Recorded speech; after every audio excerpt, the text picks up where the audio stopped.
तर रामकृष्ण हरी. पुन्हा एकदा इनसाइड चर्चा विथ श्रावण या पॉडकास्ट शो मध्ये आपलं स्वागत आहे. खूप दिवसांपासून पॉडकास्ट शूट झाला नाही, कारण का मुहूर्तच भेटत नव्हता, आमचा वेळच भेटत नव्हता.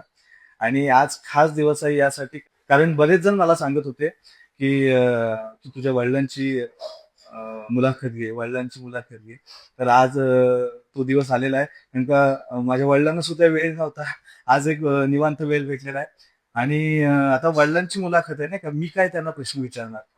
म्हणून आज माझ्या मदतीला माझा मित्र रोहन सकपाळ तो इथे आलेला आहे.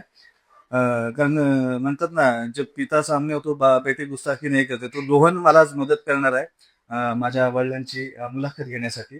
तर माझा मित्र रोहन सकपाळ तो आज आलेला इथे. त्यालाही सुद्धा वेळ भेटत नव्हता, खूप कार्यक्रम होते. खूप टाइम शेड्यूल काढून आज आम्ही टाइम निवडलेला आहे. भरपूर प्रॉब्लेम होता लाईटीचा वगैरे, आणि आता मी सुरुवात करतोय पॉडकास्टला.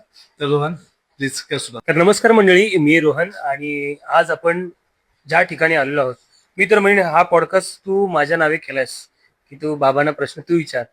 तर मला असं वाटतं की माझं हे भाग्यच म्हणायला लागेल, कारण की यांच्याकडून या सगळी माहिती घेण्याचा मला आधीपासूनच माझी आवड होती. मी जरी बाबा भेटले तरी मी त्यांना काही ना काही विचारायचो की हे कसं आहे, ते कसं आहे. पण आज प्रत्यक्षात मला त्यांच्या आयुष्याबद्दल विचारण्याची तू संधी दिलीस, त्याबद्दल मी तुझे धन्यवाद आणि या तुझ्या चॅनलचे सुद्धा धन्यवाद. तर आज मंडळी आपल्यासोबत आहेत विश्व वारकरी सेनेचे तालुकाध्यक्ष हरिभक्त पारायण श्री श्याम महाराज मिरगळ, त्यांचा मुलगा हरिभक्त पारायण श्रावण महाराज मिरगळ आपल्यासोबत आहेत. तर बाबा नमस्कार, रामकृष्ण हरी. मी सगळ्यात पहिला प्रश्न तुम्हाला असा विचारेन की तुम्ही ह्या कीर्तन सेवेला कुठून सुरुवात केलीत आणि कशा प्रकारे या कीर्तन सेवेला तुमची सुरुवात झाली, कुठून झाली, कोणत्या ठिकाणाहून झाली, काही थोडक्यात माहिती आम्हाला त्याच्याबद्दल द्या आणि त्याच्याबद्दल तुमचा अनुभव आम्हाला थोडक्यात सांगा.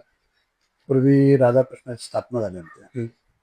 पूर्वी मंदिर व्हायच्या अगोदर काही या गावात नव्हतं. भजन नाही, कीर्तन नाही. एखादा माणूस बाचू असेल, बारसा असेल, कोण गेला असेल, उत्तर कार्य असते, तर आमची खालची वाडी आहे, तिथून लोक भजन करायला येते.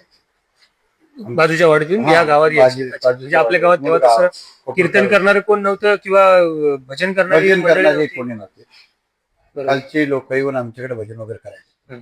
आम्हाला डाल सुद्धा धरता येत नव्हते. पण राधाकृष्णाची स्थापना झाल्यापासून आमची पूर्ण वाडीची कायापालट आहे. वा. काय राहणार. तुकाराम बीजच्या दिवशी माझी कीर्तनाला सुरुवात झाली. अच्छा. त्यावेळी तुकाराम बीजच्या दिवशी तुमची कीर्तनाला सुरुवात झाली, त्यावेळी तुमचं साधारण वय काय असेल? आम्ही त्या टायमाला 12 वर्ष. बाप रे. मला धरून बांधून कीर्तनला उभी केली. जबरदस्ती. जबरदस्त.